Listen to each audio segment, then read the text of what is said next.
In this episode, Marco Lambertini will share his expertise on transitioning to a nature-positive economy, focusing on how governments, businesses, and society can work together to halt and reverse biodiversity loss.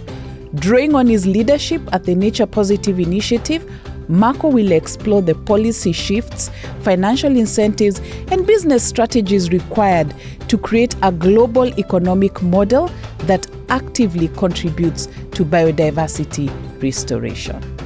And on the set today, we have Marco Lambertini, the convener of the Nature Positive Initiative. Welcome, Marco. Hi, Dorothy. Thank you very much for having me here. Marco, what is the Nature Positive Initiative?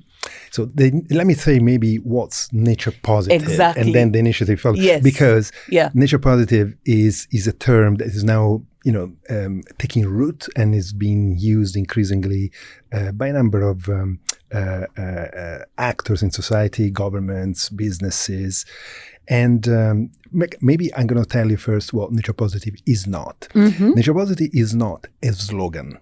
It's not a slogan. No, it sounds like a catchphrase. It sounds like another eco-friendly type of word. Yes. But actually, nature positive was coined and designed and launched 4 years ago to be the global goal for nature. Mm-hmm. So we had Paris Yes. developing the carbon neutrality concept of net zero emissions by 2050. Mm-hmm. Nature positive is the response to that from a nature perspective. So it's net positive biodiversity. It's more nature, not less, by 2030, by the end of the decade. So it's a measurable global goal that wants to drive society to change the way we live, we produce, we consume, from nature negative today to nature positive tomorrow. Halt and reverse nature loss and net positive biodiversity. Net zero emissions, net positive biodiversity. Because, Dorothy, contrary to climate, that has got a long time to recover, nature can come back so quickly. Can come back Yeah. quickly or can't come back quickly? Can. Oh, really? We have so many examples around the world, local examples, forest regeneration, wetland recreation, wildlife return, that, if we do things in the different way, if you allow nature to come back, nature has an incredible regenerative ability. So that's why nature positive is not only necessary because we're losing so much nature and nature is so fundamental to all of us, Yes. but can happen, is possible. And so that's a beautiful vision.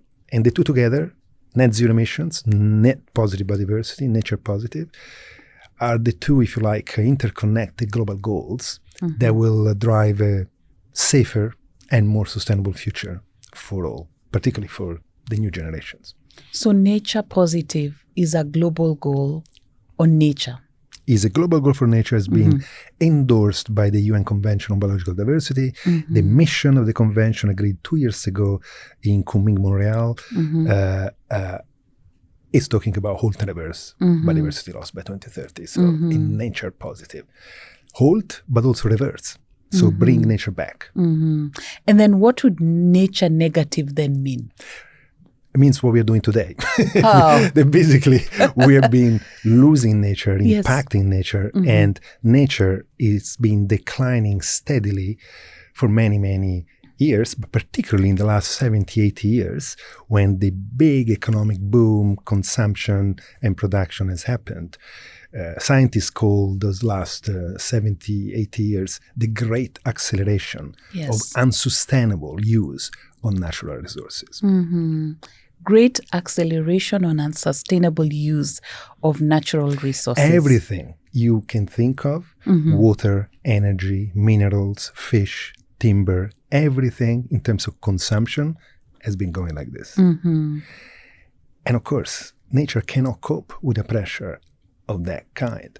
And so we are still in time to change the way we produce and consume in a way that we continue to sustain our development, particularly in regions of the world that needs more development, but without destroying nature. And until now, our development model has been based on the destruction of nature. So human development, human prosperity, human advances from life expectancy to disease control has been improving a lot over the last 100 years. We made a lot of progress. But that has come at the expenses of nature. And as nature is declining, she will not provide that support any longer. Yeah. And so what happens? Our development will actually hit the ceiling and potentially begin to regress. Yes. So that's where the danger, the threat is. That nature that we have taken for granted forever now is beginning to weaken, to decline to a point. They won't be able to provide all the goods and services that we enjoyed until now. But Marco, we need to eat. We need to live in homes. Yeah. We need timber. We need. Then what can we do? Because we need all these things. There are plenty of examples of ways of continuing to use the resources that we need, from fish to water to energy to, as you say, timber, in a way which is sustainable, in a way that is within the limit of what nature can regenerate. Because right now we are passing the limit. Yes. And Dorothy, you know very well, it's not just about the type of use, it's also the waste. The waste that of all of these resources that is completely unnecessary. With a smart management, with a smart way of producing and consuming, both sides, consumption is as important as it's driving production. We can actually live within the planetary boundaries, within the boundaries of a planet that can continue to provide those resources to us. We are a lot, we grew a lot in terms of population. We are at 8 billion, we'll become 10 billion by 2050, but everybody is clear. The planet can provide all the resources that we need for 10 billion people if we use sustainably, if we maintain the ability of nature to regenerate those resources. Today, we're catching fish faster than they can reproduce, we're cutting trees faster than they can grow, etc., etc. And that has to change. It's not like this is the only way. It's actually the way we've been used until now, but we can change the way. And in our own interest as well, of course, of the other amazing life forms of the planet. You know, Marco, you mentioned that nature regenerates quite fast. Yeah. Now, coming from financial services, coming from the investor's perspective, you know, we are made to understand that the returns, or rather that, you know, the impact is long-term, 20, 30, 40, 50, 100 years. Yet we need to see these returns, you know, as an investor, within a few years. So how do we actually balance that? Look, there are plenty of examples of coastal communities that turn from exploitative fishing to sustainable fishing, which are simple practices that are less destructive, better in sync with the reproductive cycle of fish, and they turn their waters from completely overfished to full of fish again. There are plenty of examples of forests that have been degraded and come back. Now they're sustainably used. And so we can do this if we just pay attention to nature and to the need for nature to regenerate itself. It's definitely possible. It's just a question of a mindset shift where we stop taking nature for granted. We stop thinking that we can take and take and waste without consequences, because that has been the approach until now. And nature cannot speak. Nature cannot speak. It can scream. Nature cannot speak, but can scream. Yes, You're absolutely right. Can scream. And it's screaming now. Climate change is screaming at all of us. Again, you know, fishing communities on the East African coast, they see the fish disappear. Yes. I used to go to my fish market with my mother every day before going to school. Yes. My mother was a saint. I mean, imagine taking me to the fish market before going to school, because I was so keen on fish. Yes. To see all this beautiful fish. Imagine I was born on a seaside town in Italy. At that time, this was 40 years ago, 45. At that time, 100% of the fish on the fish market was coming from the local waters, the local sea. You go back to the same city, the same fish market today, 90% of the fish are coming from far away. Wow. And that's one of the problems. Nature is declining, but not everybody appreciates the decline. Because the fish is still on the market, but it's not the same fish. It's coming from far away. That means that we have already exhausted the fisheries locally, and now we are beginning to take from far away. Yes. And what happens when that far away fisheries are also overfished? Yes.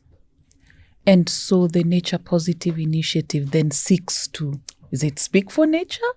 The Nature Positive Initiative is an initiative that basically wants to communicate the importance of this transition, a transition from a nature negative culture and an economic system that does not value nature for the material contributions that it gives to us, and as well as spiritual, cultural, emotional, nature helps us in so many ways. Look, exactly. We have plants here on the back. Why?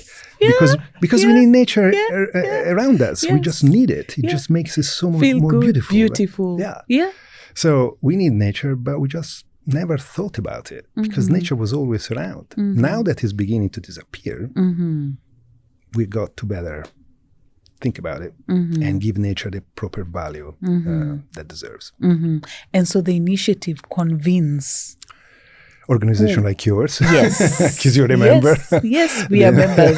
Anka is a member and of many the NPI. others. Yeah, many others. And the exciting thing for me is that you coming from the finance world, other organizations come from the nature conservation world, there are organizations coming from the business, real economy.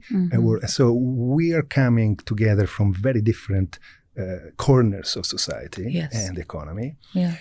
All, however, united by the idea that we need to halt and reverse nature laws. We need a nature positive future, or else not the pandas, the tigers, the elephants, but us will pay the price as well as all these other creatures. Yeah. And so there's a completely new narrative now. And nature conservation is not any longer an isolated issue. It's an issue that affects economy, society, well-being, health, happiness of people. And particularly is a justice issue. Because the most vulnerable population today are suffering from climate change and nature loss, and the future generations, our children and their children, will inherit a very difficult future, very difficult. And science is crystal clear, Dorothy, crystal clear. We're heading towards real dangerous tipping points. This is not doom and gloom. This is now science. It's real. The science is speaking. The data is speaking for itself. Yeah. So we need to change. It's like we jump on a train for the wrong destination. Yes. Now we need to, as quick as possible, come back. Otherwise, the return ticket is going to be very expensive. And do you think we can come back? That's a good question. I hope we can. Yes. Yeah, because at the end of the day, we're intelligent creatures, right? We're a bit short-term, we're a bit reactive, we're a little bit greedy, we're a little bit selfish. Yes. But if we begin to understand that all these nature laws, climate change, is actually something eating us, eating our future, our family, our children, I think we will react. The question is, we will react in time before nature really start collapsing. The Earth systems that has been stable for 10,000 years are beginning to change, like climate. Yes. If they change too much, they can reach a point where actually they don't return. The world will look and will behave very differently. Earth systems will be completely different. We're already seeing that in climate, but nature, meaning the other dimension of nature, including biodiversity, forest, wildlife, fish, will do the same. So there are points of no return that we should absolutely avoid. So there is a strong urgency to change. And do you see governments seeing this and playing a role in trying to reverse nature loss? Yes, definitely. So I've seen, I was born at the beginning of the Great Acceleration, and I've seen it all. Yes. And at the time, there was absolutely no attention to nature or to climate. Zero.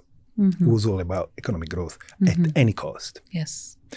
Now, 2 years in Paris, the government agreed on a climate change plan.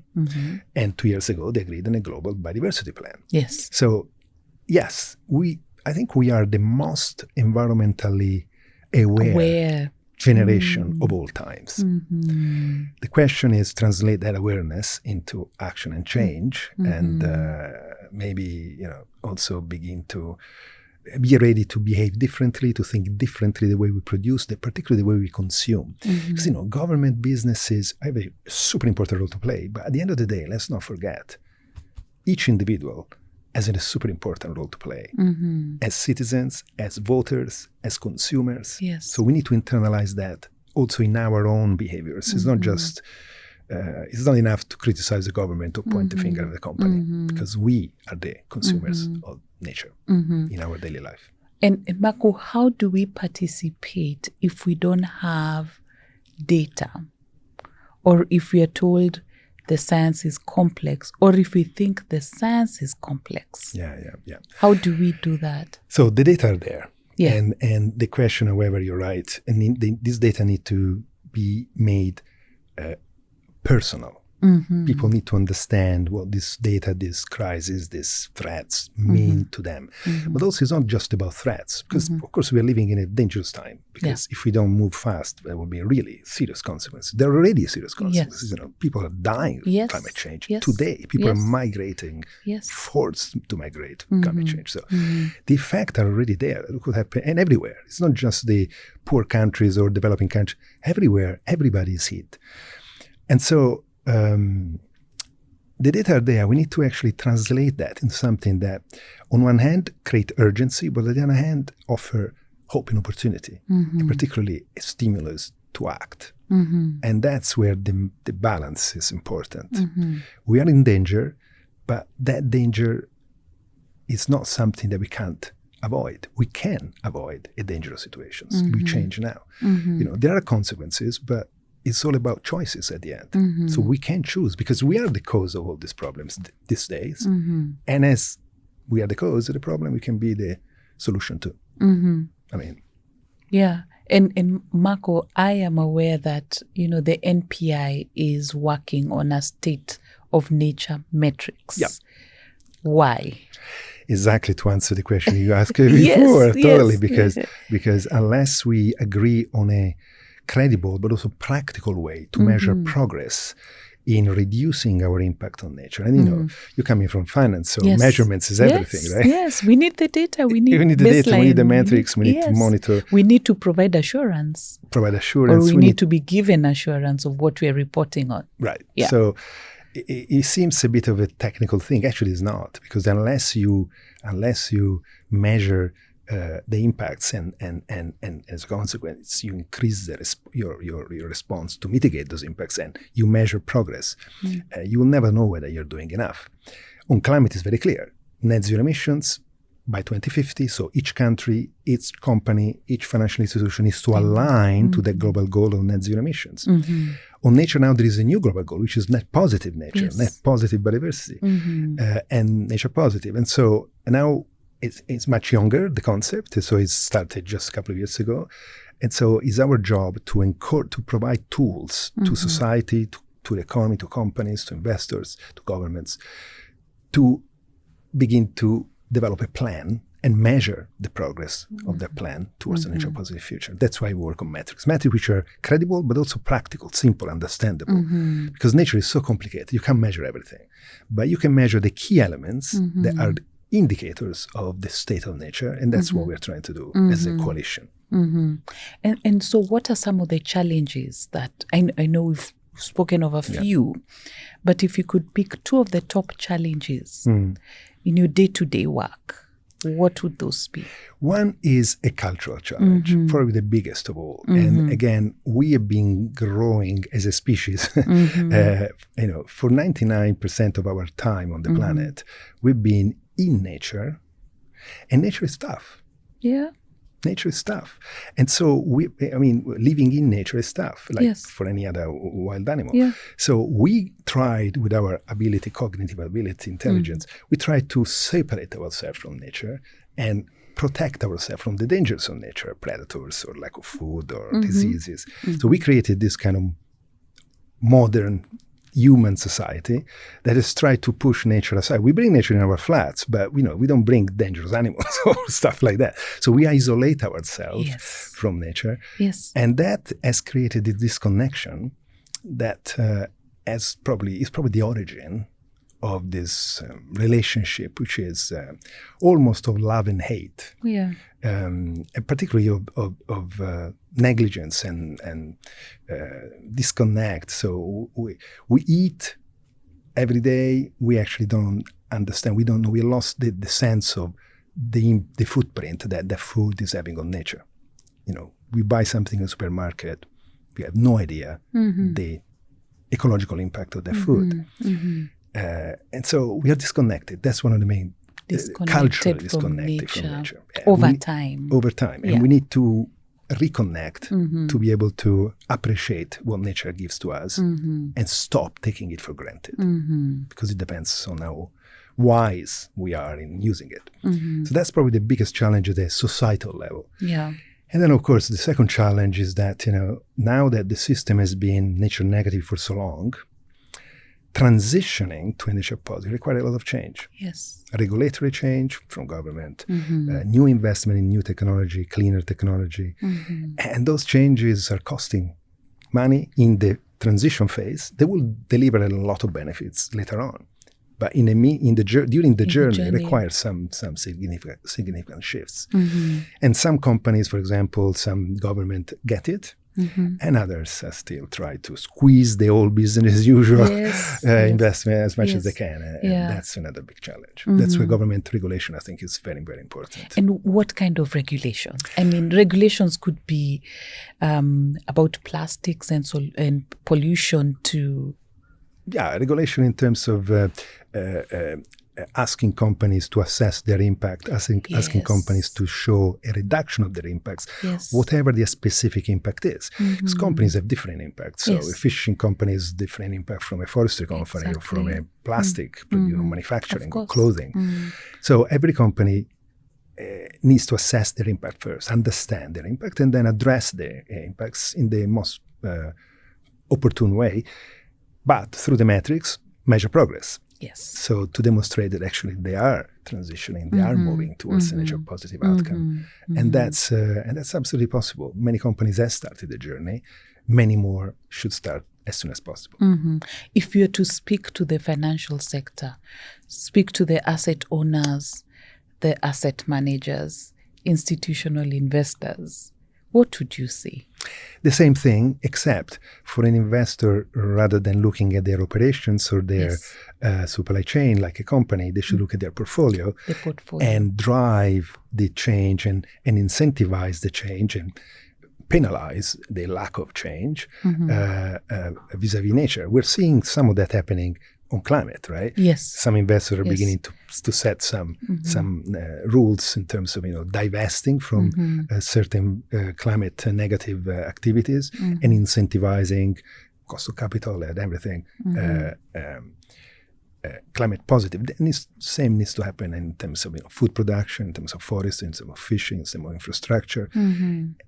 Any nature positive transition, any transition demonstrate nature positive outcomes should be incentivized by the investors through their portfolio. And some portfolios are easier to deal than others, but I mean, it's a question of starting the journey and improve over time. And what's the role of international collaboration? That's fundamental, because we are such a globalized economy now that, it's not like this transition can happen in one country and not in another one, because the value chains are across the world. So it's really, that's why nature positive is a global goal. It's a global goal for society, and everybody needs to play their part to deliver it. And, it's such an exciting opportunity. Imagine, this generation has the ability to rewrite the new phase of human development in a different way. And we're holding the pen. We are holding the pen, nobody else. So we can actually rewrite it in the way that is safer for our children and the rest of life on Earth.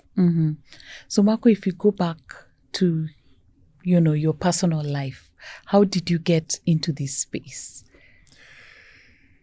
I didn't choose. You didn't choose? No, it's one of these things where you're born. There was a book written by a social biologist. Yes. Difficult term.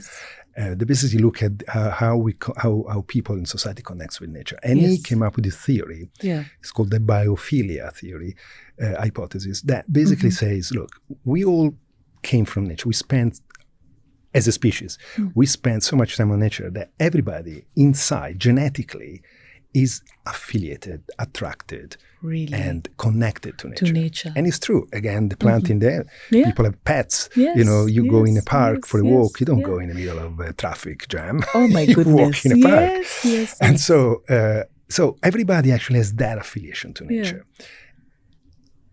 And you can tell just from the kids, when a young kid sees an animal or you bring a pet home, they kind of go crazy, right? Exactly. So the contact with nature is so fulfilling. But we lose that as we develop and we, in this artificial world we created for ourselves. And so in my case, I was, born biophilic. Biophilic. Yeah, I still remember my mother telling me when I was 3 years old, one day she opened the cupboard in my bedroom and it was packed with bags, shells, leaves. Yes, I was picking up things and she didn't even realize. A little scientist. Yeah, I was always fascinated by nature. Yes.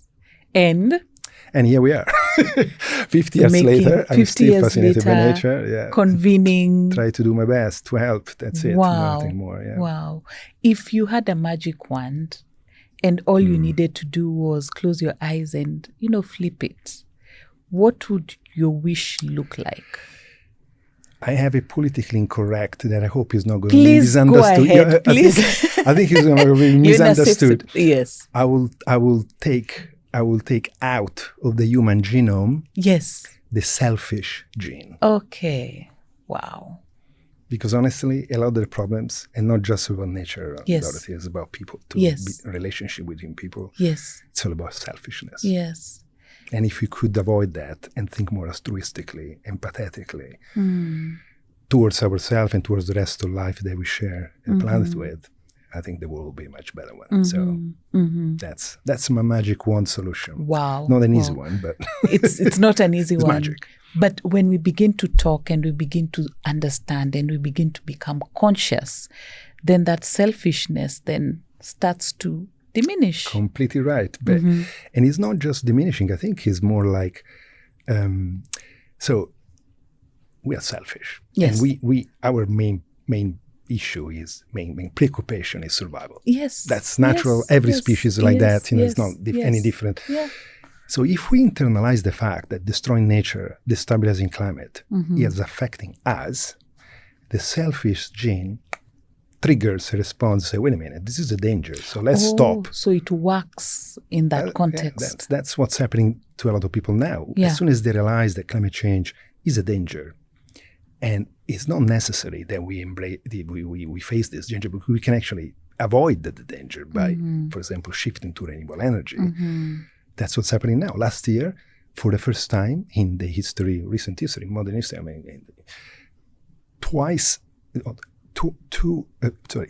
there have been 3 times more investment in renewable energy from investors than in fossil fuel.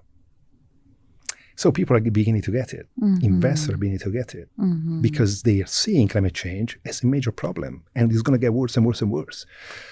So I'm afraid, we need that realization of the threat. Back to our evolution, you react to threat, and then if you see the opportunity to avoid the threat, then you take it and you embrace it, and that's what's happening. Renewable energy. We need to do the same with food. Yes, food is the second big threat moving forward. Unsustainable agriculture, excessive use of chemicals, both in meat and in crops. It's just, if you think about it, it's crazy. It's been useful to improve food production, but now it's beginning to actually have an impact on health. Yes. On our health, on our children. Our children, exactly. And it's just, if you think it's nonsensical, we're poisoning our own food. Yes. So we got to really utilize nature capacity to regenerate, to, produce food in a regenerative way, maintaining soil fertility instead of adding tons of chemicals, and that can work, and it can work well. And consumers need to stop wasting food, maybe reduce their footprint in diets, and I think we can all provide food to everybody at the level that is needed, good nutritious food, without destroying nature as we've done until now. You know, one thing that has always fascinated me about this science is the role of pollinators. Why? Because 2/3 of the crops that we produce are pollinated by animals. Yes. And they're not replaceable by, people going around free. You can't go around well, trying you can, but for small areas. And it's very expensive. Yes. So it's exactly. And pollinators is a classic example. Yes. We spray our crops with pesticides that kill the very pollinators that produce the if you think about it, there are plenty of paradoxes. Yeah. That has to be acknowledged and resolved. Wow. Yeah. Marco, a final word for our viewers and listeners. The final word is that when we talk about nature positive, is as much as about nature as about people. Wow. And so nature positive is the only way to achieve a people positive future. Wow. Nature positive, the only way to achieve a people positive future. Marco, thank you so much for sharing your insights. Always a pleasure to talk to you, Dorothy. And there you have Marco Lambertini, convener at the Nature Positive Initiative. Thank you. That was great.